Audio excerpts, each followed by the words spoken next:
Hey folks, Jay here for the J Spot at Toronto Pearson International Airport, and we're looking at the Royal Air Force, the brand new military transport, the Airbus A400M. I believe it's the second time that one of these type have been in Toronto. It's pretty amazing to see. It's a brand new airplane. The R.A.F come in here from time to time and do quick turnarounds, get gas, and take off again. And it's really amazing to see this plane because it really is one of the latest military transport planes flying. Thanks for joining us.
Well, that was pretty amazing. We just had one of the RAF airmen come over and gave me some stickers for the RAF A400. It's kind of neat.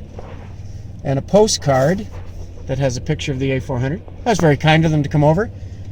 Said they're just going out west, Western Canada, and then they're headed over to back to England. And so it's pretty amazing. So it was very kind of them to come over. I appreciate that. Goodwill gesture. Thanks for joining us.